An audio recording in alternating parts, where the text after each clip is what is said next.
ለብርሃን ባንክ አክሲዮን ማህበር ባለ አክሲዮኖች የተላለፈ የጉባኤ ጥሪ።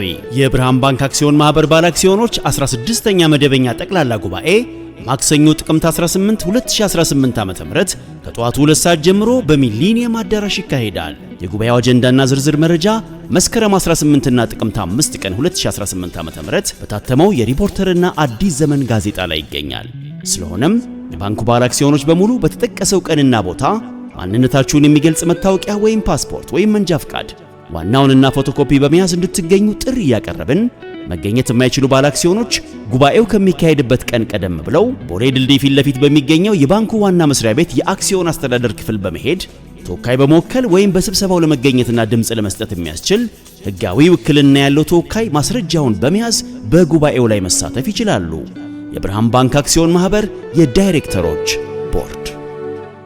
ተመልሰናል አድማጮቻችን። አደ ኤፍኤም 95.1 ላይ ትገኛላችሁ። ፕሮግራም ፉትቦል ካፌ ነው። ትናንትና ምሽት የተደረገውን ጨዋታ እንመልከት። በቤርናባው ሪያል ማድሪድን ከባርሴሎና ጋር ያገናኘው ጨዋታ በሪያል ማድሪድ 2-1 አሸናፊነት ተጠናቋል። ብዙ የግብ ዕድሎች የነበሩበት ጨዋታ ነበር። እንግዲህ ባርሴሎና በኩል እንግዲህ ሽንፈት ገጥሞታል። ትናንትና ያለፉትን አመታት ኤል ክላሲኮ በድል ሲወጣ ነበር ባርሴሎና እንግዲህ በሰፊ ግብ ልዩነቶች እያሸነፈ። ትናንትና ግን ያልሆነ። በእርግጥ ከጨዋታው በፊት ባርሴሎና በቀላሉ ሊያሸንፍ የሚችለው አይነት ጨዋታ አይደለም። በየትኛውም ጊዜ ሪያል ማድሪድን ማሸነፍ ከባድ እንደሆነ ይታወቃል። የሻቢ አሎንሶ ቡድን ግን በመጀመሪያ አመቱ ሻቢ በአሰልጣኝነት እንግዲህ ኤል ክላሲኮን ማሸነፍ ችሏል። ጨዋታው ላይ ውጥረት የነገሰበት ጨዋታ ነበር። ከጨዋታው በፊት ላሚን ያማል የተናገረው ንግግር ብዙ የባርሴሎና የሪያል ማድሪድ ደጋፊዎችን ተጫዋቾች እንዳስቆጣ ተመልክተናልና እንመልከተው። ይሄንን ጉዳይ እንዴት ነበር ጨዋታው የሚለውንም እናንሳ። ካንቺን ጀምር እስቲ። እንዴት ነበር ምሳ? ከረጅም ጊዜ በኋላ መሰለኝ እንደዚህ እሳት ሲንቀለቀል በኤል ክላሲኮ ላይ። ላለፉት ጥቂት አመታት ሁልጊዜም ቢሆን ሪያል ማድሪድ ከባርሰሎና በአውሮፓ ምናልባት ትልቁ የክለብ የእግር ኳስ ጨዋታ ሊሆን ይችላል። ምንም ጥያቄ የለውም። የፍልሚያው የፍክክሩ ፍላጎት ብዙ ሳያውቀዋል። ባርሴሎናና ሪያል ማድሪድ ሲገናኙ የእግር ኳስ ጨዋታ ብቻ እንዳልሆነ ሁለቱ ቡድኖች የሚወክሏቸው ግዙፍ ማህበራዊም ፖለቲካዊም ስሜቶች እንዳሉ የተገንጣይነትና የአንድነት ልበለው ወይም የስፔናዊነትና የካታሎኛ ስሜት የሚስተዋልባቸው ከእግር ኳሳዊ ግዙፍ ምክንያቶች ባሻገር ከዓለም የምንጊዜም ታላላቅ ተጫዋቾች መካከል ብዙዎቹ የተጫወቱላቸው መሆናቸው እንደተጠበቀ ሆኖ ግን ደግሞ ትኩሳት ነበር አይደል? በጣም እና እንዴት አየሽው ጨዋታው? ጥሩ ጨዋታ ነበር። ጥሩ ጨዋታ ነበር። ሙከራዎች የነበሩበት ጨዋታ ነበር። ግን ለተመልካች እንደዚህ አይነት ድራማ ያለበት ጨዋታ ማየት ሁሉ ጊዜ ማዝናኝ ነው አይደለ?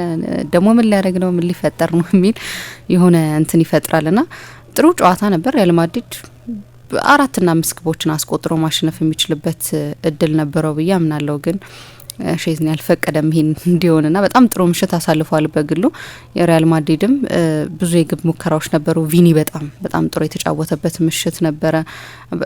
ከሪያል ማድሪድ ተጫዋቾች ሁሉ አደገኛው ተጫዋች ቪኒሲየስ ይመስለኛል።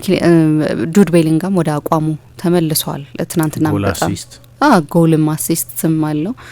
ጎሎቹ ምን መደነቅ አለበት።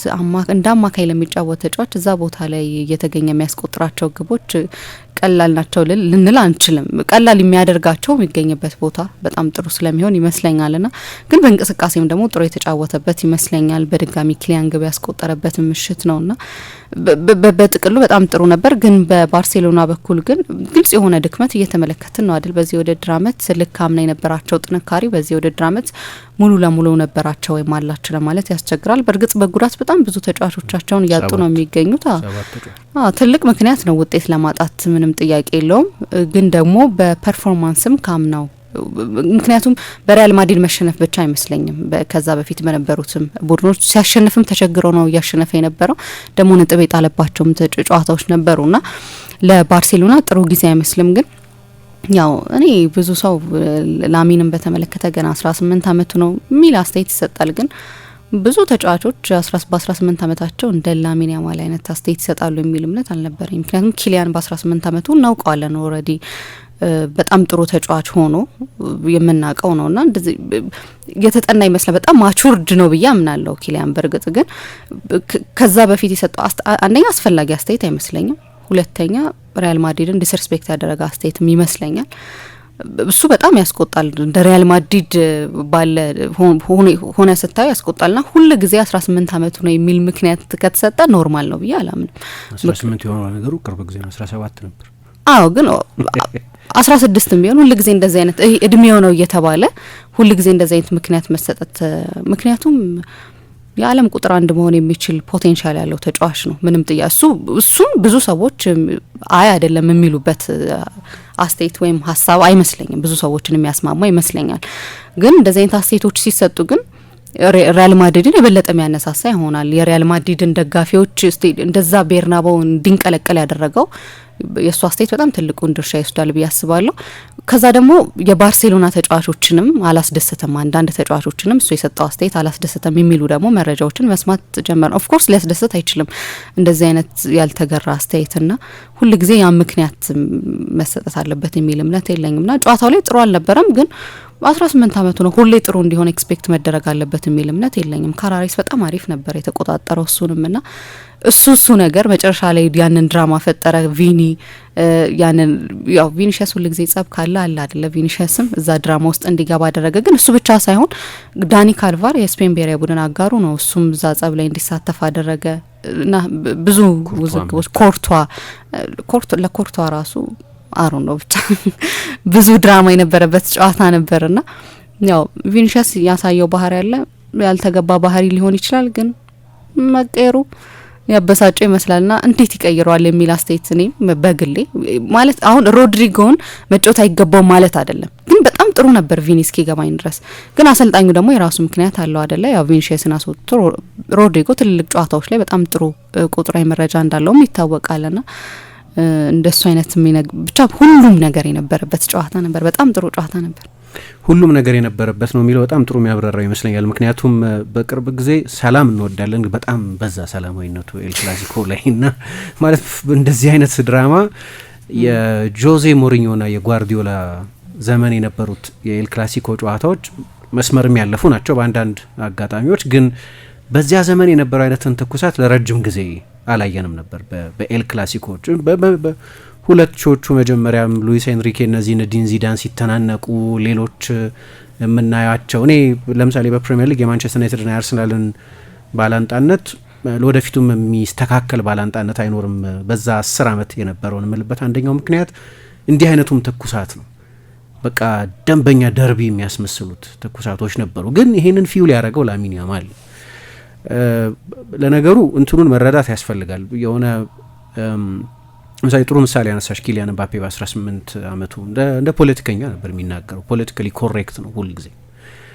ግን ቤተሰቦቹን ምንም ማየው እዛ ውስጥ የዊልፍሬድ ምባፔ ልጅ ነው ኪሊያን ምባፔ። አንድን ተጫዋች ስታይ ቤተሰቦቹን ነው የምታየው። ሊዮኔል ሜሲም ልክ እንደዚሁ። ክርስቲያኖም በጣም ፕሮቴክቲቭ እናት ያሉት ነው ታላላቆች ያሉት ነው። ላሚን ያማልን ስታይ ምሳሌ ከጨዋታው መጠናቀቅ በኋላ የእሱ አባት በጣም አነጋጋሪ ነው። ራሱ ብዙ ጊዜ አጀንዳ የሚፈጥር ነው። ትላንትና ነው ከጨዋታው በፊት ስለ ላሚን ያማል አንድ ዩቲዩብ ላይ ፕሮግራም ሰርቼ ነበር ስለ ቤተሰቦቹም ለምሳሌ ከሜሲ ጋር ስላለው ንጽጽር እንደዚህ ሜሲ እንዲህ ያለ ሲባል ሰምቼ አላውቅም። የሆነ ሰው የሚያስቆጣ ነገር እንደ ሜሲ የደረሰበት ደረጃ ላይ የደረሰ ተጫዋች በታሪክ አይዶን ነው። ግን ሜሲ እንዲህ አለ ሲባል አትሰሚ። 8 ባሎን ዶር ያሸነፈ ነው፣ የዓለም ዋንጫ ያሸነፈ ነው፣ ሜቢ ደ ቤስት ኤቨር። ግን አንድ ቀንም ሲናገር እንደዚህ የሆነ የሚያነጋግር አጀንዳ የሚሆን ነገር ሲናገር ሰምተነው አናውቅም። ግን አንዱ ምክንያት ሁልጊዜም ከለላ የሚሆኑት ሰዎች አሉ። አይ ቲንክ ተፈጥሮም ጭምትነቱም ምኑም እንዳለ ሆኖ የግድ እንደ ሜሲ ይሁን ማለት አይደለም። አንዳንድ ሰዎች ይህንን የሚወዱት በ18 አመቱ ቤርናቤውን ራትል ማድረግ የሚሉ ሰዎች አሉ። ልክ እንደዚህ ግን አባትየው ለምሳሌ ወይ ደግነቱ እድሜ 18 አመት ብቻ ነው፣ ብዙ ታሰቃያቸዋለህ፣ በመልሱ ጨዋታ ባርሴሎና ላይ እናገኛቸዋለን ምናምን ብሎ ትዊት የሚያደርግ አይነት ራሱ ሞገደኛ የሆነ ነው። ግን እንዲያው ከዚህ ውጪ ግን ካየሹ ይሄ ቅመም የተጨመረው ይሄ ስቴዲየም ውስጥ ያየነው ስሜት እንዲሆን ያደረገው ጠቡን ማለት አይደለም። ግን ከጄራርድ ፒኬ በኋላ አንዳንድ ጊዜም ጋቪ ከጄራርድ ፒኬ በኋላ ግን በመደበኝነት በቤርናቤው ፉጨት የሚሰማበት ሌላ ተጫዋች አልነበርም። አሁን ላሚን ያማል ኳስ በነካ ቁጥር ከ80,000 በላይ ተመልካቾች የሚያስተናግደው አዲሱ ቤርናቤው እሱ ላይ ነበር ይጮሆ የነበሩት። ከዚህ በፊት አጨብጭበውለት ያውቃሉ ለስፔን ብሔራዊ ቡድን ሲጫወት ከብራዚል ጋር በነበረ ጨዋታ። ትላንትና ግን ሲጮህበት ነበርና በሳል ንግግር አይደለም፣ አስፈላጊም አይደለም። ለምን ያን እንደሚያደርግም አላቅም። የሾው የቀልድ ነው፣ የፌዝ ፕሮግራም ነው የነበረው። ቹፕ ቹፕ የሚባል በስፔን የሚተላለፍ አንድ የኮሜዲ ሾው አለ። የትዊች ስትሪመር ነው እንግዳ አድርጎ የጋበዘው እና እያወራም የነበረው ስለ ሪያል ማድሪድ ብቻ አልነበረም። በኪንግስ ማች ላይ ይሳተፉ ስለነበሩ ቡድኖች ነው። ፒኬ ያጠገቡ ነበር። ኮንቴክስቱን መረዳት ያስፈልጋል። በእርግጥ ግን ዞሮ ዞሮ ጥቅሙ አይታየኝም።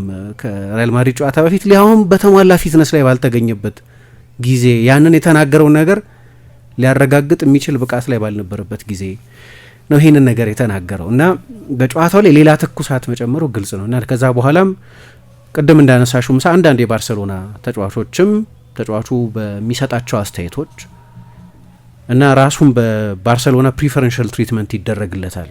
ሌሎች ተጫዋቾች ሲያረፍዱ ይቀጣሉ፣ 1 ደቂቃ 2 ደቂቃ፣ እሱ ግን ይታለፋል ከሚል ስሜት ጀምሮ ኢጎ አሁን በጣም እየበዛ ነው የሚል ስሜት ያላቸው የባርሰሎና ተጫዋቾች አሉ። ከዛ በኋላ እንዲናገርም አልተፈለገም ነበር፣ አልተናገርም። ግን ሶሻል ሚዲያው ላይ ጨዋታው ከመጀመሩ በፊት ከሆነ ጊዜ ጀምሮ ያመጣው አንድ ልማድ አለ። የሆነ ሞንታዥ ነገር ይሰራል፣ የሆነ ፎቶግራፍ እና አንድ የቪዲዮ ሞንታዥ ይለጥፋል። ፍርሃትን ከአመታት በፊት ነው ማታሮ ውስጥ የተወኩት። እኔ ልታስፈራሩኝ የምትሞክሩ ከሆነ አይነት ጽፎ ነበር።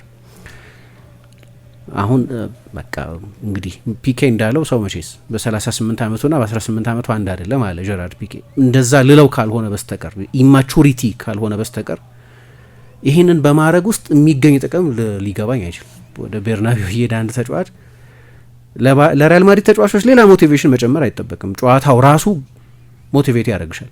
የላሚን ያማል ንግግር የግድ ሞቲቬት ያደርግሻል። በቃ የላሚን ያማል ደስ ይለኛል ለዚህ ሲናገር ምናምን አለ ኦሬሊዮን ሹዋሜኒ።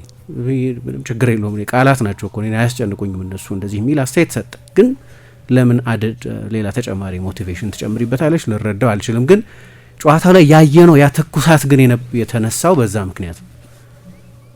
ምክንያት ላሚን ያማል ያንን አስተያየት ከዛ ጨዋታ በፊት በሰጠው አስተያየት ምክንያት ፕሮፐር አስተያየት አይደለም እንዳልኩት ስትሪም ላይ ትዊች ላይ እየተላለፈ ነው። አሁን ስለ ላሚን የሚገባኝ አንድ ነገር ስለ ላሚን ያማል ያ የስትሪት ሜንታሊቲ ነው ያለው። ፋይት እያደረገን ያደገው ሮካፎንዳ ውስጥ እና ለሰርቫይቫል በታገሉ በስደተኛ ወላጆች ኖቶ ያደገው እና ያደገበት ቦታ እሱ 10 ዓመቱ ሆኖ ከ18 ዓመት ልጆች ጋር ፋይት ሲያደርግ ያደገ ልጅ ነው። ያ የስትሪት ሜንታሊቲ እንዳለ ምንም እንደማያስፈራው ይገባኛል። ያ ሜንታሊቲ አለው። ግን ያንን የኔበርሁድ ሎ ሜዳ ውስጥ ሊያደርግ የሚችል ከሆነ ዩ ሃቭ ቱ ባክ ኢት አፕ። ከተናገረ ጥሩ መጫወት አለበት። አምና ራሱ ብሎናል። አሁን እያሸነፍኩ ስለሆነ ማንም ምንም ሊለኝ አይችልም፣ እያሸነፍኩ ነው። 4 ጊዜ ኤል ክላሲኮ አሸንፊያለሁ፣ ማንም ምንም ሊለኝ አይችልም። ዋንጫዎቹን ሁሉ እያሸነፍኩ ነው፣ ማንም ምንም ሊለኝ አይችልም ምናምን አለ።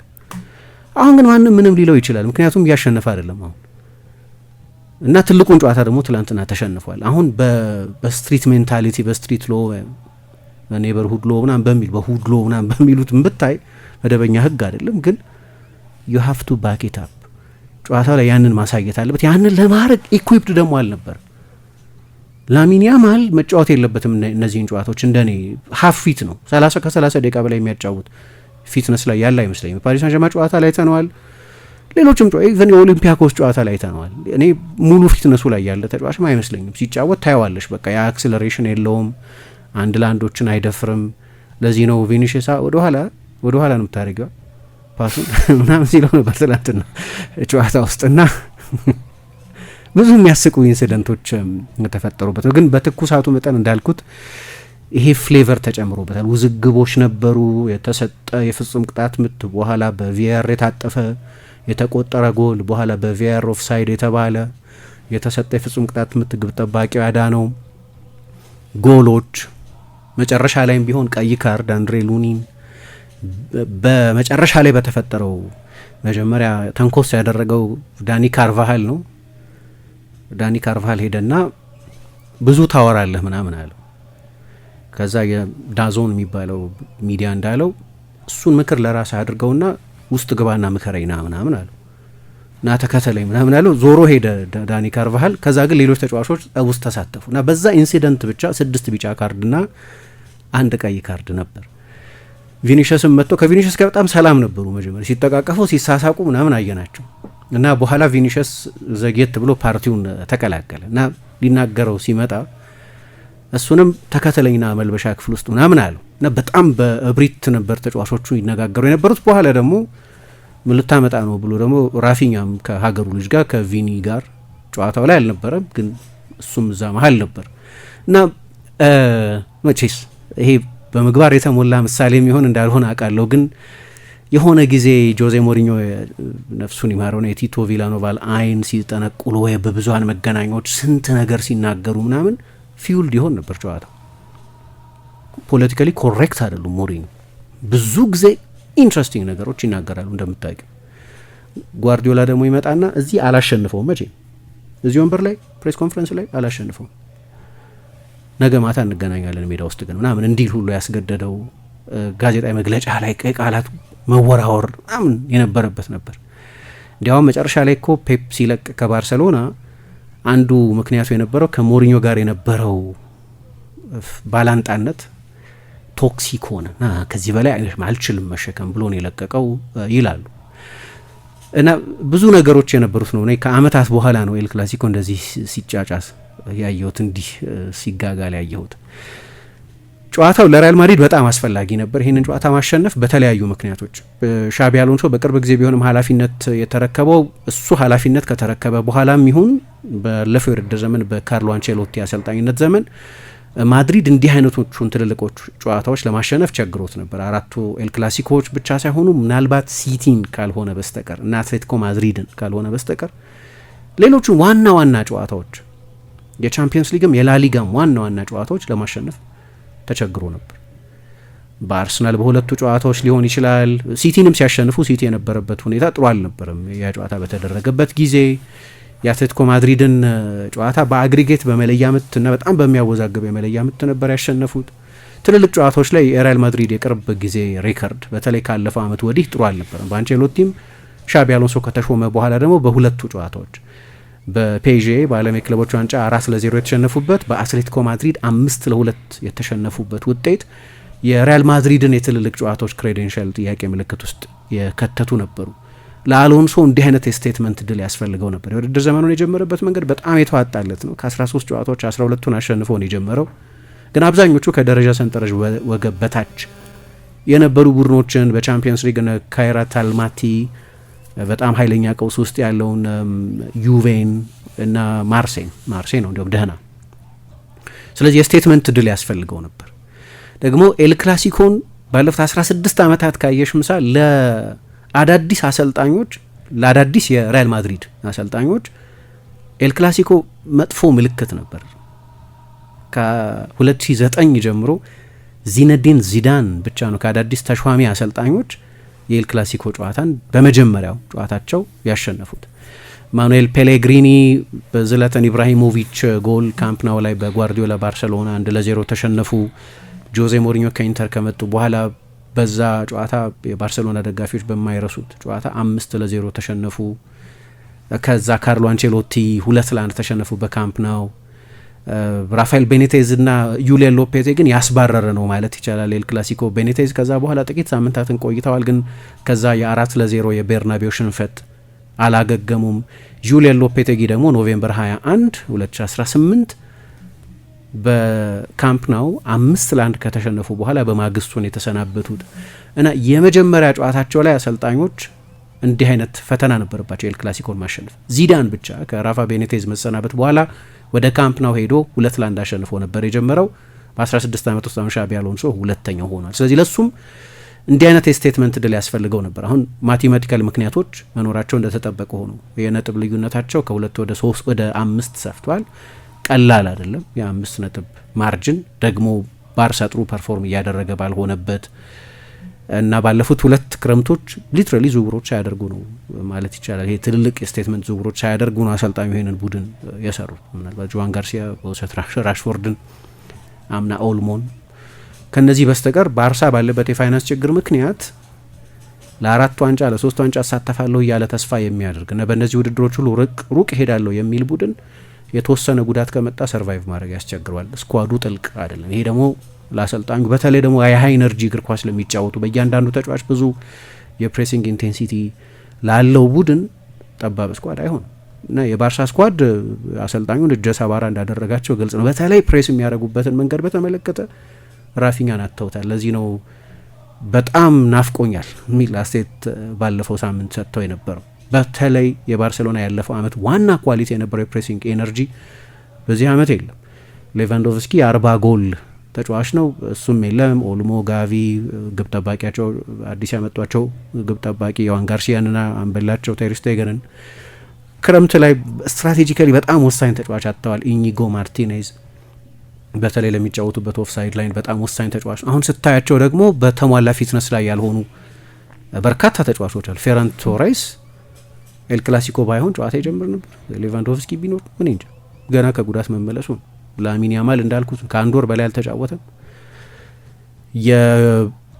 የአሌሃንድሮ ባልዴን ፊትነስ ያጠራጥረኛል። እሱም ከከባድ ጉዳት የተመለሰ ተጫዋች ነው እና ለባርሴሎና እርግጠኛ አይደለሁም። አሁን ይሄ ሲዝን በጣም አስቸጋሪ ሊሆንባቸው የሚችል ይመስለኛል። ቅድም እንዳነሳሹ በድላቸውም ጊዜ የሚታይ ችግር ስለነበር ጨዋታውን በተመለከተ አንዳንድ ነጥቦች ግን ማንሳት ያስፈልጋል። ምሳ እንዳነሳሹ ሁሉም ነገር የነበረበት ጨዋታ ነው። ለማድሪድ የ5 ነጥብ ልዩነት የፈጠሩበት ነው። ግን አንድ ተጨማሪ ነጥብ ብቻ ስለ ላሚን ያማል ካነሳን ቤርናቤው አንዳንድ ጊዜ ከሌሎችም ትልልቅ ስቴዲየሞች በተለየ ሁኔታ ብዙም ባይሆን ግን ለሌሎች ትልልቅ ተጫዋቾች ሲያጨበጭብ አይተን እናውቃለን። ለዲየጎ ማራዶና አጨብጭበውለታል 1983 ላይ የባርሳ ተጫዋች ሆኖ። ለሮናልዲኞ 2005 ላይ አጨብጭበውለታል። ለአንድሬስ ኢኒየስታ 2015 ላይ አጨብጭበውለታል። እነዚህ ሁሉ ለባርሳ እየተጫወቱ በሪያል ማድሪድ ደጋፊዎች የተጨበጨበላቸው ናቸው። ላሚን ያማል ለባርሴሎና እየተጫወተ ባይሆንም ግን በስፔንና በብራዚል መካከል በማርች 2004 ጨዋታ በተደረገ ጊዜ ጨዋታው 3-2 ነበር ያለቀው። የባርሳ ሄሪቴጁን ረስተው የባርሳ ተጫዋች መሆኑን ረስተው አጨብጭበውለታል እና በእርግጥ ባለፈው የውድድር ዘመን እንደምታስታውሹ በዚሁ ስቴዲየም የዘረኝነት ስድብ ሰለባ ነበር። የሰደቡት በቆዳ ቀለሙ ምክንያት የሰደቡት ሰዎች ነበሩ። ግን ይሄ እንግዲህ ታስታውሳለህ፣ አንደኛው ያው እንግዲህ ስትሪመሩ የሪያል ማድሪድ ደጋፊ ነው። ታስታውሳለህ 4-0 ነው ያሸነፍ ነው እዛ። አሁንም 4-0 እናሸንፋለን እያልክ ነው? አላልኩም፣ ግን ማን ያውቃል ምናምን አለ መጀመሪያ። በኋላ ደግሞ ሰርቀው የሚያለቅሱ ብሎ ተናገረን። እሱ በጣም ትልቅ ቁጣ ፈጥሯል። ግን ከዛ በኋላም ዝም አላለም። ችግሩ እሱ ነው። ከዛ በኋላም ነገሩን ዲፊውዝ ለማድረግ አልሞከረም። እንዳልኩት ማንንም ታስፈራሩት? ማታሮ ላይ ተወልዶ ሁሉንም አይቶ ያደገ ልጅ ምን አለ። በኋላ ሜዳው ስለዚህ ነው ቪኒሽስ ሄዶ ባክፓስ ብቻ ማለት በቃ ወደ ኋላ እስቲ ለፍ አንድ ተጫዋች እንደዚህ ሲለው ሰማን ይላል። የዳዞን ካሜራ ነው ያንን ኦዲዮ የቀረጸው። ዳዞን ነው የላሊጋ እንግዲህ በአውሮፓ የሚያስተላልፈው። ግን መጀመሪያ በሰላምታ በመጠቃቀፍ በመቀለድ ምናምን ነበር የጀመሩት። በኋላ እንደዚህ ሆነ። ትላንትና ያው ሃንዚ ፍሊክ በቴክኒክ ስፍራቸው ላይ አልነበሩም። ስለዚህ የእሳቸው ምክትል ሶርግ የሚባሉት ናቸው አስተያየት የሰጡት። ያው እሳቸው የሞከር ነው አልተሳካልንም ሁሉም ነገር አሉና ለምሳሌ በሁለተኛው አጋማሽ ሮናልድ አራውሆን ካስገባን በኋላ በተጨማሪ አጥቂ ለመጫወት እሱን አጥቂ አድርገን ከ4 ተከላካይ ወደ 3 ተከላካይ አንድ ተጫዋች ቀንሰን አንዱን ያስገባነውን ተጫዋች በማጥቃት ሚና ተጠቅመን ሞከርን።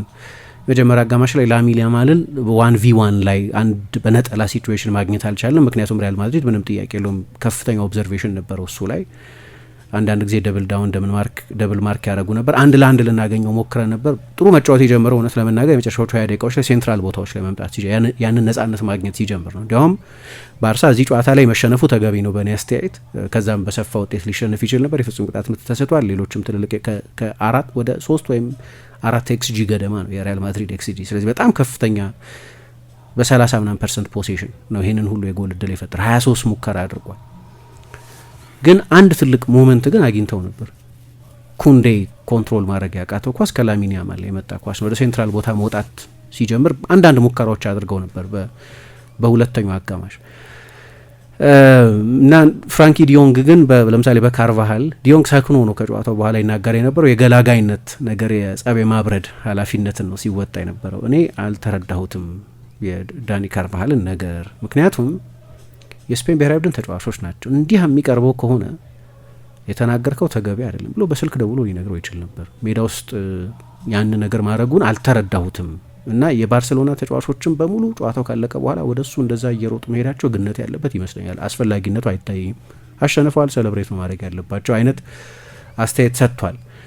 እና ለምን እንደዛ እንደሆኑ ግን እገነዘባለሁ ብሏል። የሪያል ማድሪድ ተጫዋቾች ለምን እንደዛ እንደሆኑ እገነዘባለሁ፣ ግን ኤግዛጀሬትድ ነው፣ ያንን ሲኒማ መፍጠር ተገቢ አይደለም አይነት አስተያየት ሰጥቷል። ለአሎንሶም ድል ነው፣ ታክቲካዊ ድል ነው። አንዳንድ ውሳኔዎች ወስነዋል። ለምሳሌ በ4 አማካዮች ተጫውቷል። እኔ ካማቪንጋ ይሰልፋል የሚል ግምት አልነበረኝም። ይሰልፋል ብቻ ሳይሆን ቀኝ ላይ ይጫወታል የሚል ግምት አልነበረኝም። እሱ በጣም ኢንትረስቲንግ ኤክስፐሪመንት ነው። አንዳንድ ውሳኔዎቹ እስካሁን ድረስ ረጅም ጊዜ በኃላፊነት ባይቆይም ለምሳሌ ኤምባፔን በዛ የፓሪስ ሳን ዠርማን ጨዋታ ማሰለፉ እንግዳ ነበር። ኤምባፔ ፊት አልነበር። 6 ኪሎ የቀነሰበት ከባድ ህመም ሆስፒታል ገብቶ እንዲታከም ያደረገ ህመም ገጥሞት ነበር። ጨዋታው የተደረገው በአሜሪካ በከባድ ሙቀት ስር ነው። ኃይለኛው ወበቅ በነበረበት ጊዜ ነው። አሁን እንዲህ አይነቱን ፖለቲካል ላይን አፕ ትይዋለሽ። ኤምባፔ ከፓሪስ ሳን ዠርማን ከቀድሞ ቡድኑ ጋር የሚጫወትበት የመጀመሪያው አጋጣሚ ስለነበር ለኤምባፔም ግን የጠቀመው አይመስለኝም። ኤምባፔ አላገገመም ከህመሙ እና እዛ ጨዋታ ላይ ምናልባት 20 ደቂቃ ቀይሮ አስገብቶ ማጫወት ትረጂ ይሆናል ኤምባፔ ራሱ እዛ ጨዋታ ላይ መሳተፍ ስለሚፈልግ። ግን ውሳኔው መጨረሻ ላይ ስናየው ስህተት ነበር። ለፓሪስ ሳን ዠርማን ጨዋታው በጣም ቀላል ነበር። የአትሌቲኮ ማድሪድ ጨዋታ ላይ ልክ እንደዚህ ከትከሻ ጉዳት የተመለሰ ከዛ ጨዋታ በፊት በ3 ወር 20 ደቂቃ ብቻ የተጫወተውን ጁድ ቤሊንጋምን አሰለፈና ሪያል ማድሪድ እንደገና በሰፊ ውጤት 5-2 ተሸነፈ። አሁን በትልልቅ ጨዋታዎች ከዚህ በፊት የወሰናቸው 2 ትልልቅ ውሳኔዎች አልሰሩለትም ነበር። ምናልባት ስህተትም ልንላቸው እንችላለን። በታክቲካዊ ምክንያቶች ሳይሆን ወይ በተጫዋቾቹ የጥራት ላይ ያለ ጥያቄ ሆኖ ሳይሆን ፊት ስለማይመስሉኝ ፊትም ስላልነበሩ በእርግጥም እዛ ጨዋታ ላይ መሰለፋቸው ትክክል አልነበርም። ትላንትና ሌላ ቁማር የነበረው ምክንያቱም ሪያል ማድሪድ እስካሁን ድረስ የተጫወተበትን መንገድ ዲስረፕት የሚያደርግ ነው። ግን በሚድፊልድ ዳይመንድ ነው የተጫወተው። አሁን ይሄ ከዚዳን ጋር ያመሳስላል። ዚዳን እንደዚህ አይነት ፕራግማቲዝም ነበረው። አንዳንድ ትልልቅ ጨዋታዎች ላይ ሪያል ማድሪድ በመደበኝነት የ4-3-3 ቡድን ቢሆንም ግን አንዳንድ ትልልቅ የቻምፒየንስ ሊግ ወይም የማድሪድ ደርቢ ወይም ኤል ክላሲኮ ላይ ኢስኮን ይጨምራል እና 4ተኛ አማካይ ያደርገዋል። የዳይመንዱ ጫፍ ላይ የሚጫወተው ተጫዋች እሱ ይሆናል። ትላንት የዳይመንዷ ጫፍ ላይ የነበረው ጁድ ቤሊንጋም ነው። ከኤምባፔና ከቪኒ ጀርባ የነበረ ተጫዋች ነው። ከሌላው ጊዜ በተለየ ሁኔታ አርዳ ጉለር በግራ በኩል እንዲጫወት አድርጎታል። ካማቪንጋን እኔ በቀኝ በኩል ሲጫወት አይቼው አላቅም። የግራ ፉልባክ ሆኖ ተጫውቶ ያውቃል፣ ግን በቀኝ በኩል ሲጫወት አይተነው አናቅም። የግራ ፉልባክ ወይም ጥልቅ አማካይ ሆኖ ነው የሚጫወተው። ትላንትና በቀኝ በኩል አሰልፎታል። በኋላ በሁለተኛው አጋማሽ ደግሞ ከአልቫሮ ካሬራስ ጋር ሆኖ ላሚን ያማልን የማቆሚያ መሳሪያ አድርጎ ተጠቅሞበታል። ሹዋሜኒ የአልማዙ የወዲኛው ጫፍ ነው፣ የዳይመንዱ ከተከላካዮቹ ፊት ያለው ጫፍ ሆኖ ተጫውቷል። አሁን እነዚህ ሁሉ ኢንትረስቲንግ ውሳኔዎች ናቸው። የአልማዝ ቅርጽ ያለው ሚድፊልድ ዳይመንድ በሚባለው መንገድ ነው የተጫወተው። ስለዚህ የባርሰሎናን አማካይ ክፍል እንደፈለገ ጨዋታ ዲክቴት ማድረግ እንዳይችል አድርጎታል። ፔድሪና ዲዮንግ በተደጋጋሚ በቁጥር በሪያል ማድሪድ ተጫዋቾች ይበለጡ ነበር። አሁን በኳስ ቁጥጥር 65% መሰለኝ የባርሰሎና የኳስ ቁጥጥር ብልጫ የነበረው 90% የፓሲንግ አኪዩሬሲ ነበራቸው። እንደዚህ ግን በጣም አደገኛው ቡድን ሪያል ማድሪድ ነው የነበረው እና እነዚህ የአሰልጣኙ ውሳኔዎች ሜዳ ውስጥ በሚገባ ሰርተውለታል። አንደኛ እሱ ነው። ሁለተኛ መቼስ ባርሳን ካጠቃሽ የምታጠቂው በፍጥነት ነው። ፍጥነት ደግሞ ሪያል ማድሪድ አለው። ምባፔ ፈጣን ነው፣ ቪኒሽስ ፈጣን ነው፣ ቤሊንጋም ፈጣን አይደለም፣ ግን የብልህ ሩጫዎችን የሚያደርግ ነው። ከጀርባ ይሁን የዘገየ ሳጥን ውስጥ ሩጫ በማድረግ ግን በተለይ ታስታውሽ እንደሆነ ልክ በአመቱ ነው ጨዋታው የተደረገ ኦክቶበር 26 2024 ላይ ለምባፔ መጥፎ ጨዋታ ነበር። እንደምታስታውሹ 8 ጊዜ ኦፍሳይድ ገብቶ ነበር እዛ ጨዋታ ላይ። ያው የማድሪድ አጀማመሩ በጣም የተዋጣለት አልነበረም። ስለዚህ እንደ መነሻ እንደ ላውንቺንግ ፓድ ነገር ሊጠቀምበት ጓጉቶ እንደነበር ግልጽ ነው እንጂ ምባፔ በጣም በሳል ተጫዋች ነው። ሜዳ ውስጥም በሚጫወትበት መንገድ ይሁን ከሜዳ ውጭም ባለ ንግግሩ እና በጠቅላላው ባህሪው እዛ ጨዋታ ላይ የመጓጓት እንበለው እንደዛ በተለምዶ በጣም በተደጋጋሚ ሩጫዎቹን ታይም ማድረግ አልቻለም እና 8 ጊዜ ኦፍሳይድ ሲገባ ከ8 ዓመት በኋላ ነው አንድ ተጫዋች በአንድ ጨዋታ 8 ጊዜ ኦፍሳይድ ሲገባ ጎል እኮ አስቆጥሯል እዛም ጨዋታ ላይ ግን በጣም ማርጂናል የሆነች ኦፍሳይድ ነበረች። ትላንትና ያ ነገር ገጥሞት ነበር። ግን የሪያል ማድሪድ የማጥቃት ከባለፈው የውድድር ዘመን አንጻር ልክ ነው። ባርሳ በድጋሚ በደፋር ሀይ ላይን የተጫወተው የራዮ ቫይካኖ አሰልጣኝ ፍሊክ ላይን ይሉታል።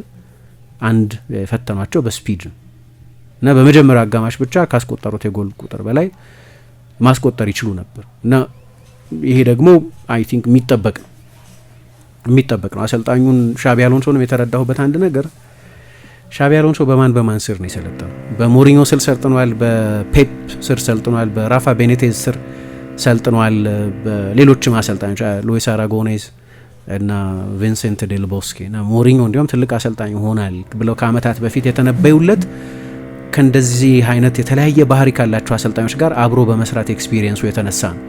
ስለዚህ ቡድን ውስጥ ምን ያለው እንደ ሞሪኞ ቡድን መጫወት ይችላል፣ እንደ ፔፕን ቡድን መጫወት ይችላል። ልክ እንደ ሞሪኞ ቡድን በጣም የተደራጀ ኦርጋናይዜሽን ያለው ኃይለኛ የመልሶ ማጥቃት ቡድን መስራት ይችላል። ልክ እንደ ፔፕ ጓርዲዮላ ደግሞ በፖዚሽናል ፕሌይ ጨዋታ ዶሚኔት ማድረግ የሚችል ቡድን መስራት ይችላል። ልክ እንደ ራፋ ቤኔቴዝና ሞሪኞ ታክቲካሊ በጣም ተመሳሳይ አሰልጣኞች ናቸው። ከሁለቱም ጋር ከሞሪኞ ጋር እና በተለይ ደግሞ ከቤኔቴዝ ጋር ረጅም ጊዜ ነው የሰራው የሊቨርፑል ተጫዋች በነበረበት ጊዜ ያንን ባህሪውን ያየው። ትናንትና የነን ፖሴሽን ቡድን ነው የነበረው፣ የማን ማርኪንግ ቡድን ነው የነበረው። በጣም ጥሩ የፕሬሲንግ ፐርፎርማንስ ነው የነበረው። ትናንትና ባርሰሎና በመጀመሪያ በራሱ የሜዳ አጋማሽ ብቻ 37 ጊዜ ዲስፖሰስ ተደርጓል። አሁን ባለፈው አትሌቲኮ ማድሪድ ጨዋታ ላይ ኤነርጂ አልነበረውም ቡድኑ፣ ኤነርጂ አልነበረውም። 2-1 ሲመራ 2-1 መብራት ተገብቶታል ነበር።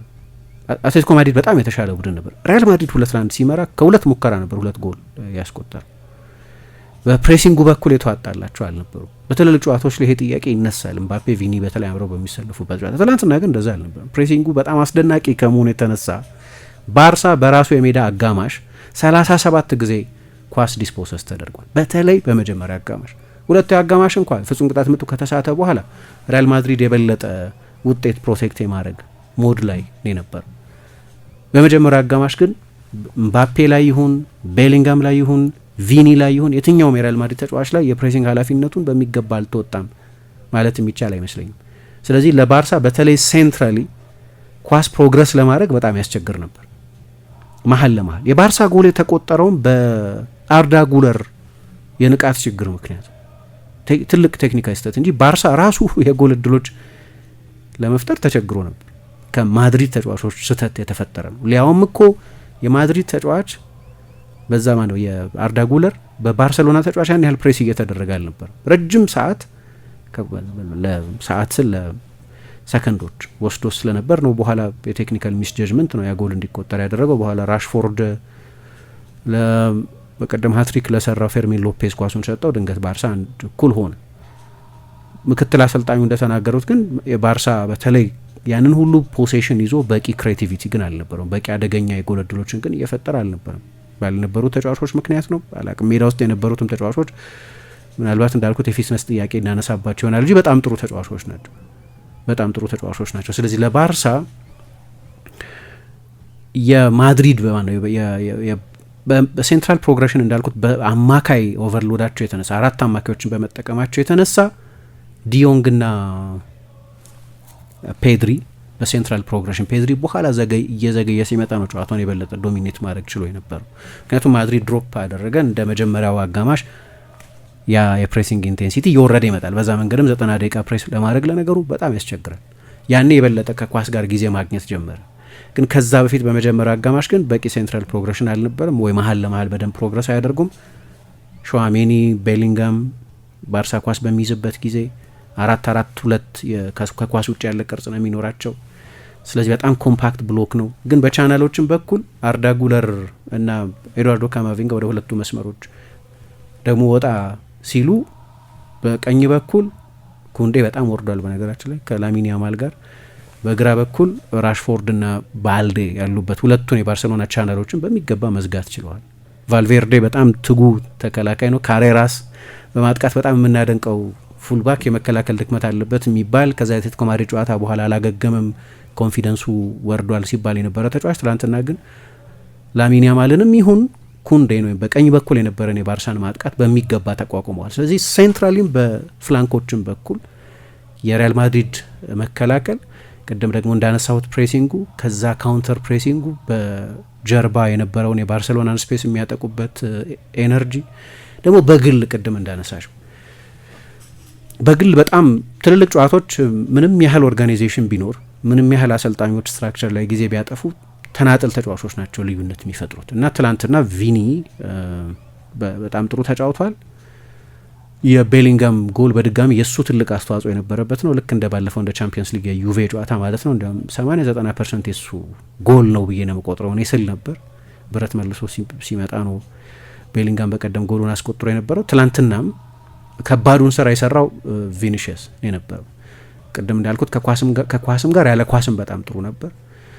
እምባፔ በፍጹም ቅጣት ምት ቢስትም አሁን በዚህ ሰዓት በዓለም ላይ ከሱ የተሻለ ፐርፎርም እያደረገ ያለ ተጫዋች የለም። አሁን ለመጀመሪያዎቹ 2 ወራት ምናምን ሽልማት ቢሰጥ ሽልማቱ የሚወስደው እሱ ነው። ወደምናውቀው እምባፔነት ተሸጋግሯል። አንዱ በተለይ በኋላ የተሻረውን ጎል ያስቆጠረበት ቴክኒክ አስደናቂ ነው በጣም ከጨዋታ ውጭ ተባለ። በኋላም ከጁድ ቤሊንጋም የመጣውን ኳስ ያስቆጠረበት መንገድ አሁን ከአንዳንድ የሚያስቆጠረ አጨራረሱ እንከን አልባ የሆነ ተጫዋች ነው። እኔ ደግሞ የአውሮፓ ዋንጫ ላይ አንድ የነበረኝ እነዚሁ ፕሮግራም ላይ ስናነሳው ትዝ የሚለኝ እምባፔ በተደጋጋሚ የሚሮጥ ወደ ስፔስ የሚሮጥ ተጫዋች ነው እና ለዛ ግን በጣም ስቲፍ ሆነብኝ ሳየው። ልጅ እያለ ሊን ነበር፣ ቀጠን ያለ ተጫዋች ነው የነበረው እምባፔ ለዛ ቅልጥፍና የሚሆን። አሁን የአውሮፓ ዋንጫ ላይ ልክ ነው ማስክ አድርጎ ነበር ይጫወት የነበረው፣ አፍንጫው ተሰብሮ ነበር ምናምን፣ ግን ከዛም በፊት የድሮ አይነት ሞቢሊቲ አልነበረውም። አሁን ክረምት ላይ ነው ብዙ ኪሎ በዛ በህመሙ ምክንያት ኪሎ ቀነሰ። ከዛ እንትኑንም ኪሎንም ልክ በፓሪስ ሳን ጀርማን የመጀመሪያዎቹ ዓመታት ላይ ወደ ነበረው ነው ያወረደው። አሁን አጃይል ሆኖ ታየዋለች። እነዛን ሩጫዎች በሪፒቲሽን ማድረግ ይችላል፣ መደጋገም በጀርባ በተደጋጋሚ ሩጫዎች ማድረግ ይችላል። ኦፍ ኮርስ ትንፋሽ መሰብሰብ አለበት። ስለዚህ አንዳንዴ ወክ ሲያደርግ ታየዋለች፣ ልክ እንደ አጭር ርቀት ሯጮች ማለት ነው። የ100 ሜትር ሯጭን በየ10 ደቂቃው ማስሮጥ አትችልም። 100 ሜትር ቢሆንም ርቀቱ ግን ያንን ሪፒቴሽን ቶሎ ቶሎ መድገም በጣም ያስቸግራል። ስለዚህ እምባፔም አንዳንዴ ወክ ሲያደርግ ልታዩ ትችላለች። ግን አሁን በአይኔ ነው የሚታየኝ እና ከዚህ በፊትም አንስቼዋለሁ መሰለኝ ኪሎም በጣም ቀንሷል። ቤሊንጋም ትላንትና በአርሰናልና ክሪስታል ፓላስ ጨዋታ መጨረሻ ላይ ስለ ዴክላን ራይስ ሲጠየቅ ጋዜጠኛው ቶታል ሚድፊልደር ነው አይደለም ቶታል ፕሌየር ነው አለ እና ጥሩ አገላለጽ ነው አለ። ለእኔ ቤሊንጋም እንደዛ ነው። በጨዋታው ሁሉንም ነገር ማድረግ በጥሩ ጤና ላይ ከተገኘ በጥሩ ፊትነስ ላይ ከተገኘ አሁን ያንን ቀዶ ሕክምና ከዓለም የክለቦች ዋንጫ በፊት ማድረግ ነበረበት። የዓለም የክለቦች ዋንጫ ለሪያል ማድሪድ ትልቅ ኢምፖርታንስ ያለው ሆኖ ተቆጥሮ ስለነበር ቻምፒየንስ ሊግ አላሸነፉም፣ ላሊጋ አላሸነፉም፣ ዋንጫ አልወሰዱም። ስለዚህ ብቸኛው ዋንጫ የማሸነፍ ያድል እሱ ስለሆነ ቀደም ብሎ አድርጎት ቢሆን ኖሮ ሲዝኑ ሲጀመር አሁን በምናየው ብቃት ላይ መገኘት ይችል ነበር። አሁን 2 ትልልቅ ጨዋታዎችን የወሰነው እሱ ነው። በቀደም ከዩቬ ጋር የነበረውን ጨዋታ፣ ትላንትናም የነበረውን ጨዋታ እና ደግሞ በጣም በኃይለኛ ፓሽን ነው የሚጫወተው። በጣም በከፍተኛ ስሜት ነው የሚጫወተው እና ቤሊንጋም በቴክኒኩ በጣም ጥሩ ነው። ቅድም ደግሞ ምሳ እንዳነሳሽው እኔ እዛ ቦታ ላይ መገኘትን የምታሰለጥኙ አይመስለኝም። አንድን ተጫዋች ኢንስቲንክት ነው። አሁን 9 ቁጥሮች ሃላንድ እዛ ቦታ ላይ ሲገኝ፣ ፒፖ ኢንዛጊ እዛ ቦታ ላይ ሲገኝ፣ ሩድ ቫን ኒስተልሮይ እዛ ቦታ ላይ ሲገኝ እንዴት እንዳዳበሩት አላቅም። ኮች አይደረግም ብዬ አልደመድምም፣ ግን የበለጠ የተጫዋቾቹ ደመነፍስ ይመስለኛል። ኢንስቲንክቲቭ ነው እና ብዙ ጊዜ የሚያስቆጠራቸው ጎሎች ቀላል ጎሎች ናቸው። ለምን? እዛ ቀላል ጎሎች ማስቆጠር የሚችልበት ፖዚሽን ላይ ስለሚገኝ። ስለዚህ በግልም የሪያል ማድሪድ ተጫዋቾች ትላንትና በጣም ጥሩ ተጫውተዋል። ብዙ የጎል እድሎች ፈጥረዋል። 23 ሙከራ ለ15 ነው። እንግዲህ ባርሳ ወደ 67 ነው 68% መሰለኝ በትክክል ፖሴሽኑ 15 ሙከራ ነው ያደረገው። ሪያል ማድሪድ ግን 23 ሙከራ ነው ያደረገው። ሌሲዝ ሞር የሚባለው ለዚህ ነው። ኤክስጂ 3.6 የባርሳ 1.03 ነው የነበረው። ሪያል ማድሪድ 4 ትልልቅ የጎል እድሎች ፈጥሯል። ስለዚህ አሰልጣኝ የወሰናቸው ውሳኔዎች ልዩነት ያመጡ ውሳኔዎች ነበሩ። በመከላከልም ቅድም ያነሳዋቸው አሁን ሶርግ የሃንዚ ፍሊክ ምክትል ከጨዋታው ፊትም ጋዜጣዊ መግለጫ የሰጡት እሳቸው ነበሩና ላሚን ያማል ቤንፊካን ባገጠምንበት ጊዜ በሶስቱም አጋጣሚዎች አልቫሮ ካሬራስን በልጦት ነበር የሚል አስተያየት ሰጥተው ነበር። ትላንትና የመብለጥ ተራ የነበረው ለሱ ነው። እና ሌላ አንድ በጣም ትልቅ ልዩነት ያመጣ የሚመስለኝ ተጫዋች ኤደር ሚሊታው። እኔ ኤደር ሚሊታው ከ2 ACL ማገገሙን ማመን አልችልም። በሁለት ሲዝን ነው ሁለት ኤሲኤል የገጠመው። ምንም እንዳልነካው ተጫዋች ነው የሚጫወተው።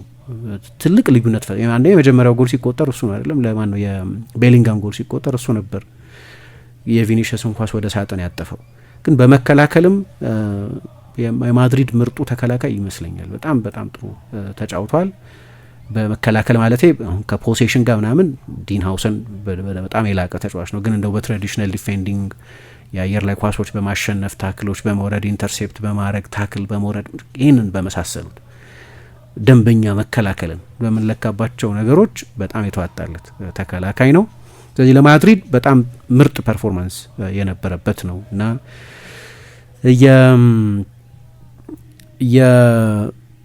ስለ ፕሬሲንግ ስንናገር ትናንትና አንዳንድ ቦታዎች ላይ ያው ነው ኢንትረስቲንግ ቦታዎች ላይ ያው ነበር። ሹዋሜኒ ከኋላ ይከት ኮምፓክት ነበሩ። አሁን ከቤኒቴዝ ጋር የሰራው ለዚህ ነው። ራፋኤል ቤኒቴዝ ሁሌ ቤኒቴዝ ሲባል አእምሮ ላይ የሚመጣው ነገር ሁለት እጃቸው እንደዚህ ያደርጉና ኮምፓክት፣ ሁሌ ተጫዋቾቻቸውን ኮምፓክት ይሏቸዋል። አንድ ቡድን ኳስ በሚያጣበት ጊዜ ሜዳውን በተቻለ መጠን ማስፋት አለበት፣ ኳስ በሚያጣበት ጊዜ ማጥበብ አለበት፣ ኮምፓክት መሆን አለበት እና የሪያል ማድሪድ ሶስቱ ተጫዋቾች ፕሬስ በሚያደርጉበት ጊዜ ከነሱ የፕሬሲንግ ወጥመድ ጀርባ ሌላ ነጻ ሰው እንዳይገኝ ደግሞ ሼፑን ኮምፓክት ለማድረግ አብሮ ወደፊት ይሄድ ነበር ሹዋሜኒ። በአሎንሶ ስር በጣም ከተሻሻሉት ተጫዋቾች መካከል አንደኛው ነው። ስለዚህ ባርሳ ከፍተኛ የፖሴሽን ብልጫ ቢኖረውም ግን ሪያል ማድሪድ በአነስተኛ ፖሴሽን በ31 በ32% ፖሴሽን በጣም የተዋጣለት ፐርፎርማንስ አሳይቷል። ባርሳ ተቀዛቅዟል። እኔ ብዙ ምክንያት ማቅረብ የሚቻል ይመስለኛል ለምን ባርሳ እንደዚህ አይነት የውድድር ዘመን እያሳለፈ እንደሆነ። አንደኛ ጉዳት በስቷል። ብዙ ጊዜ እንዳነሳ ነው ለምን እንደዚህ እንደሆነ አላቅም። ባርሴሎና ራሱ ሪሰርች እያደረገ ነው ለምን ጉዳት በዛ የሚለውን። የዓለም የክለቦች ዋንጫ ላይ አልተሳተፈም። ክረምት ላይ የዓለም ዋንጫ ነው፣ የአውሮፓ ዋንጫ አልነበረም። ስለዚህ የባርሴሎና ተጫዋቾች ክረምቱን ሳያርፉ ቆይተው በደከመ አካላቸው ነው የውድድር ዘመኑ ደግሞ የጀመሩት እንዳይባል ባርሳ ብዙ ትልልቅ ቡድኖች ያልነበራቸው የረፍት እድል ነበረው። ጉዳት በስቷል። እሱ ኢንቨስቲጌት እየተደረገ ነው። ምን አይነት ውጤት እንደሚኖራቸው አላቅም። ሁለተኛ እኔ የፍሊክ የባየርንን ሁለተኛ ሲዝን ታስታውሺ እንደሆነ ልክ ቀደም እንዲያውም ስለ ባየር ሚኒክና ስለ ቬንሶን ኮምፓኒ ፕሬሲንግ ሳነሳ ዘልየው ነበር የሳቸውን ቡድን። አንድ አድማጫችን እንዴት ረሳሁ አይነን ቡድን የጓርዲዮላ የዩፓንክስ ቡድን ነበር እነዚህ ፕሬስ ያደርግ ያየሁት አልኩኝና ድንገት ተረስቶ ነበር። ምናልባት አጭር ጊዜ ስለቆዩ ሊሆን ይችላል። ግን በአጭር ጊዜ ሁሉንም ዋንጫ አሸንፈው ነበር። ሁለተኛው ሲዝን ግን መጥፎ ነበር። በዝውውር ደስተኛ አልነበሩ። ከሀሰን ሳሌህ ሀሚድዚች ጋር ተጣሉ። በባርሳ ሊያስፈርማቸው ይገባል ባየርን ሊያስፈርማቸው ይገባል ብለው ባመኑባቸው ተጫዋቾችና ሀሰን ሳሌህ ሀሚድዚች ሊያመጣቸው በመረጣቸው ተጫዋቾች መሀል ልዩነት ስለነበር ግን አንደኛው ችግር የነበረው ይሄ በመጀመሪያው ሲዝን ያወጡት የባየርን ተጫዋቾች ኤነርጂ ነው። ያንን በየሲዝኑ ስኳድ ሳታድሺ መድገም ያስቸግራል። አሁን ባርሳ ያደረገው ያኔም በእሳቸው ስር የነበረው ባየርን የተቸገረው እሳቸው እንደሚፈልጉት ያህል ስኳዱን ማደስ አልቻሉ። በርናውት ይመጣል እና ተጫዋቾችን ምናልባት ለተደጋጋሚ ጉዳት የሚዳርጋቸውን በተለይ ለሶፍት ቲሹ ጉዳቶች የሚዳርጋቸው እሱ ሳይሆን አይቀርም። 7 ጉዳቶች የሃምስትሪንግ ጉዳቶች ናቸው በባርሳ በዚህ ውድድር ዘመን ከገጠሙት ጉዳቶች መካከል ማለት ነው። ግን ደግሞ በፐርፎርማንስም ያንን ማድረግ በጣም የሚያስቸግር ይመስለኛል። ያው ብዙ ተጫዋቾች አጥተዋል በዚህ ጨዋታ ላይ ያላሰለፏቸው። ክሪስቲያንሰን ለምሳሌ አልነበረም፣ ጋርሲያ አልነበረም፣ ቴርስቴገን አልነበረም፣ ጋቪ አልነበረም፣ ኦሉሞ አልነበረም፣ ራፊኛ አልነበረም፣ ሌቫንዶቭስኪ አልነበረም። የነበሩትም ተጫዋቾች በሙሉ ፊትነስ ላይ የነበሩ አይመስለኝም። ኤምባፔ በ10 ጨዋታዎች 11ኛ ጎሉን አስቆጥሯል። 5 የፍጹም ቅጣት ምት ጎል አስቆጥሯል። በነገራችን ላይ በዚህ ዓመት ከጎሎቹ መካከል 5 የፍጹም ቅጣት ምት ጎሎች ናቸው እና አሁን ትላንት ለመጀመሪያ ጊዜ ነው በዚህኛው ሲዝን የፍጹም ቅጣት ምቱን ያዳ ነው። ቼዝኒ በጣም ጥሩ ነው ፍጹም ቅጣት ምቶችን በማዳን በጣም ጥሩ ነው። የመጀመሪያ ጨዋታውን ሲያደርግ በ18 ዓመቱ በኦልድ ትራፎርድ ከማንቸስተር ዩናይትድ ጋር በቻምፒየንስ ሊግ ሴሚ ፋይናል ነበር ጨዋታው የተደረገው እና የፍጹም ቅጣት ምት አድኗል እዛ ጨዋታ ላይ። የፍጹም ቅጣት ምት ሪከርዱ በጣም ጥሩ መሆኑ ብቻ ሳይሆን ከሜሲ የፍጹም ቅጣት ምት አድኗል፣ ከኔይማር የፍጹም ቅጣት ምት አድኗል፣ አሁን ከኤምባፔ የፍጹም ቅጣት ምት አድኗል። እነዚህ በጣም ትልልቅ ተጫዋቾችና የፍጹም ቅጣት ምት መቺዎች ናቸው። ጥሩ ግብ ጠባቂ ነው። ትላንትና የባርሴሎና ምርጡ ተጫዋች የነበረው እሱ ይመስለኛል። አሁን ኤምባፔ ይህንን ሬት ይዞ መቀጠል የሚችል ከሆነ አስቸጋሪ ነው፣ ሰስቴነብል አይደለም። በ10 ጨዋታ 11 ጎል ማስቆጠር ማለት በውድድር ዘመኑ 42 ጎል ማስቆጠር ማለት ነው በላሊጋ ብቻ። ይሄ ሆኖ የሚያውቅ አይደለም። ኦኬ ሜሲ ነው ባለ ሪከርድ 50 ጎል፣ ግን ከባድ ነው በአንድ ሲዝን ይሄን ያህል ጎል ማስቆጠር። አሁን ለሪያል ማድሪድ የምሰጋው ነገር እምባፔ ላይ ለጎል ትንሽ ዲፔንደንት ናቸው። ቪኒሽስ 5 ጎል ነው ያስቆጠረው።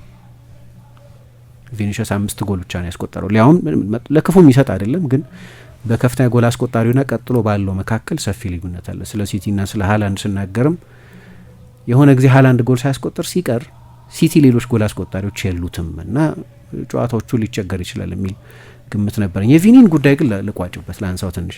እኔ አልገባኝም ቪኒሽስ ለምን እንደዛ እንደሚሆን ለእኔ መረዳት አልችልም። ይሄ ኤል ክላሲኮ ነው። ተጫዋቾች ሰልፊሾች እንደሆኑ አውቃለሁ። እያንዳንዷን ደቂቃ መጫወት እንደሚፈልጉ አውቃለሁ። ግን መጥፎውን ጨዋታ ነው የመረጠው።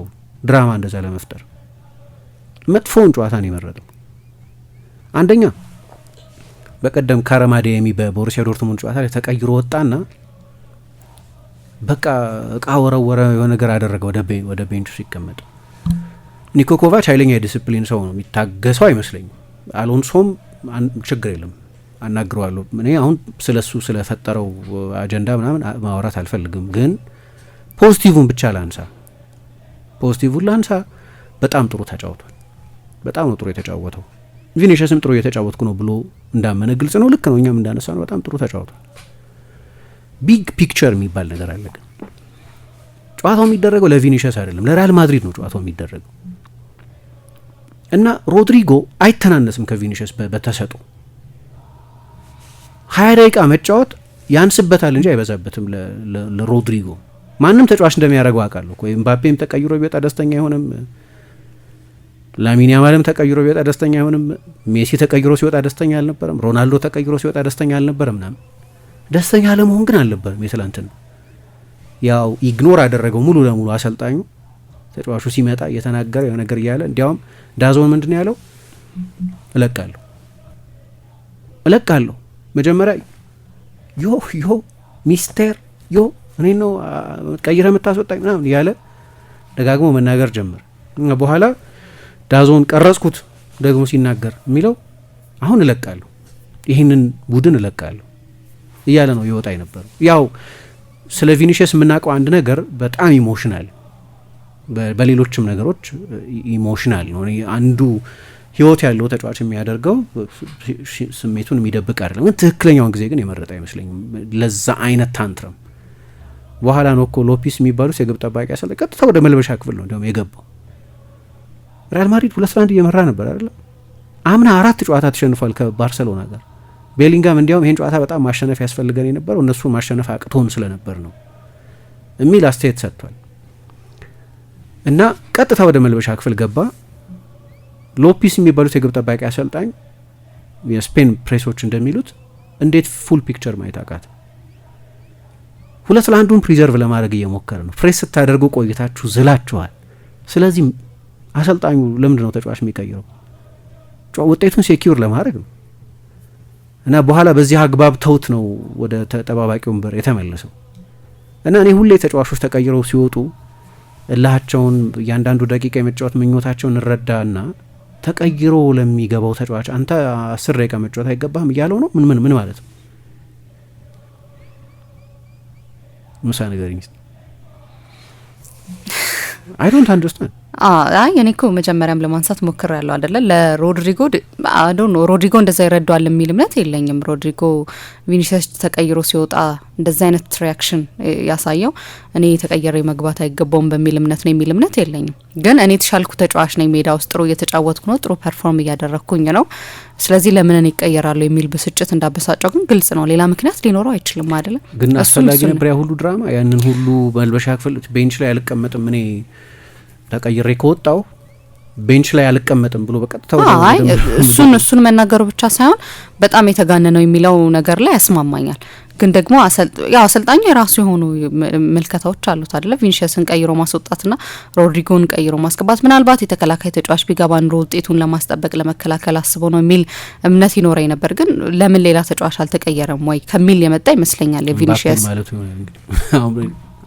ሊሆን ይችላል ምባፔን ማለቱ ሊሆን ይችላል። ምክንያቱም በጨዋታው ጥሩ እየተጫወተ ከሆነ ቪኒሲየስ ማለቱ ነው እንትን ነው የሚልነት የለኝም። እኮ እሱ አስተያየት ነው እሱማ በሱ አስተያየት ነው ውሳኔ የሚወስነው ግን አሰልጣኙ ነው። እሱማ ውሳኔውን የሚወስነው እሱ ስለሆነ ነው። ሮድሪጎም እኮ ወደ ሜዳ እየገባ ያለው እኔ የተጋነነው የሚለው ያስማማኛል፣ ምንም ጥያቄ የለውም።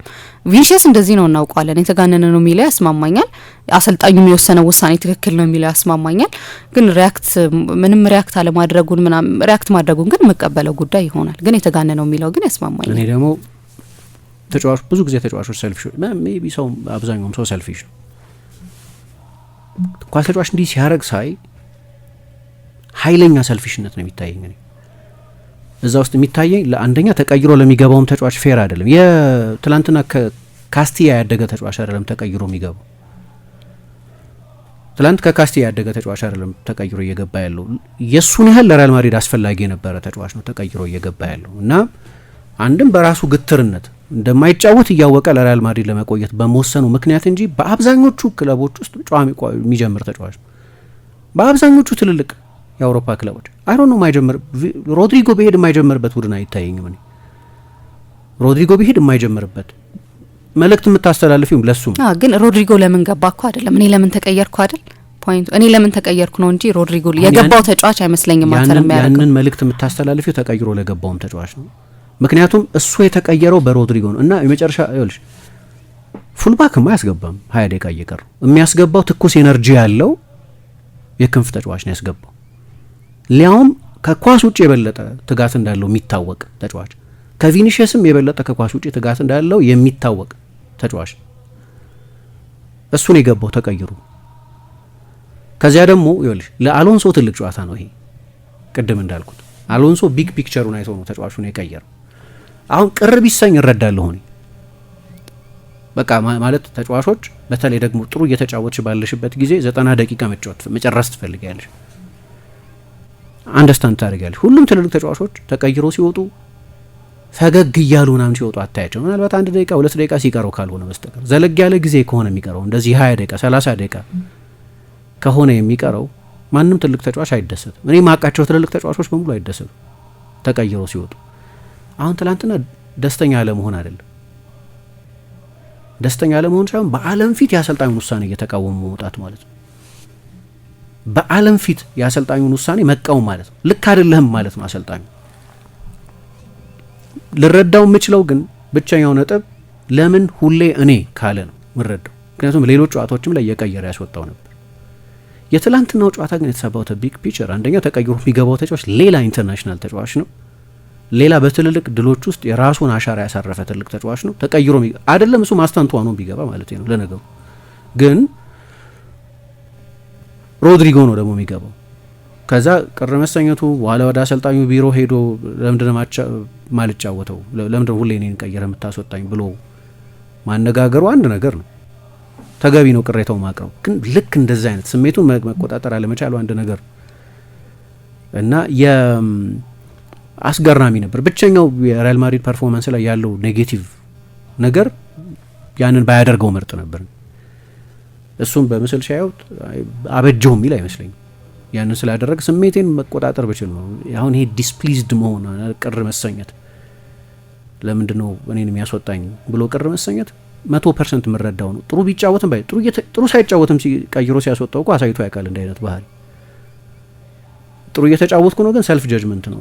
አሰልጣኙ ደግሞ ሌላ ትኩስ ጉልበት ይፈልጋል። መቼስ ቪኒሺየስን መቀየር ደስ ስለሚለው አይደለም የሚቀይረው፣ በቃ እሱን ማስወጣት ደስ ስለሚለው አይደለም። ግን በጣም ኢንትረስቲንግ ነገር ነው የማድሪድ ፐርፎርማንስ እንደዛ ጥሩ ሆኖ ያንን ባያደርግ ምርጥ ነበር እኔ ለማለት ነው። ያው የራሱ እንትን ነው ግን እሱ አንድ ሳናነሳው እንዳንዘለው ብዬ ነው።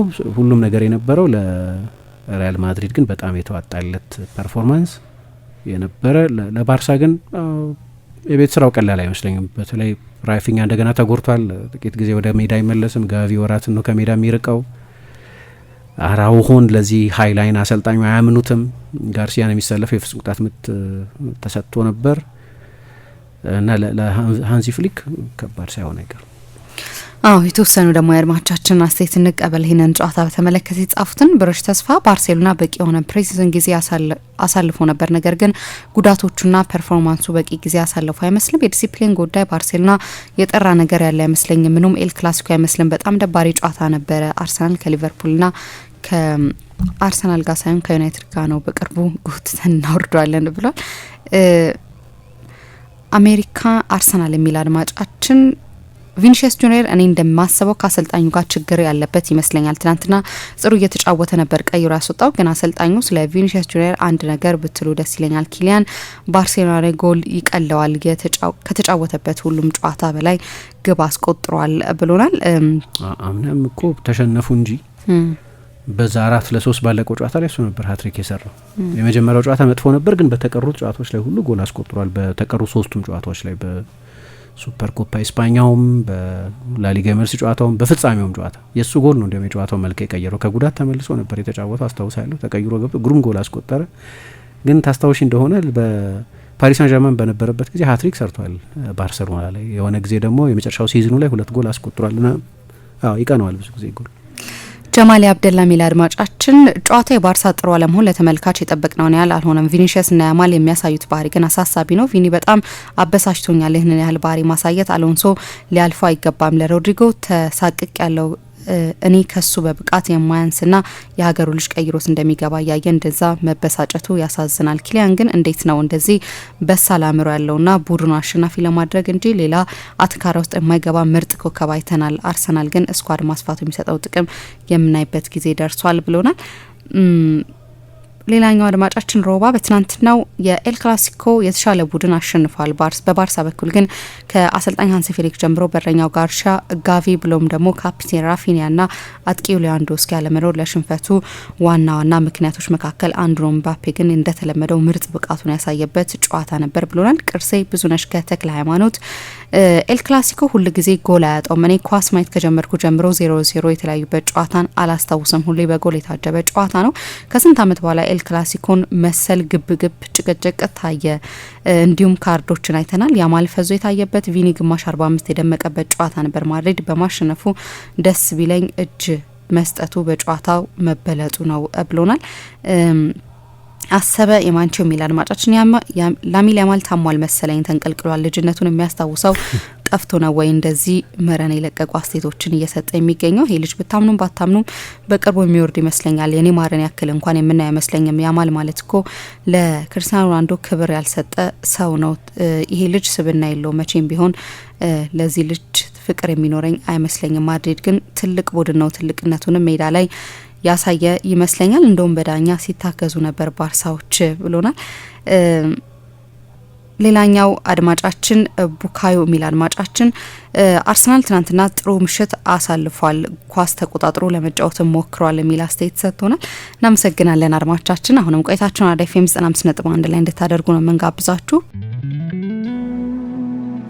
ለብርሃን ባንክ አክሲዮን ማህበር ባለ አክሲዮኖች የተላለፈ የጉባኤ ጥሪ።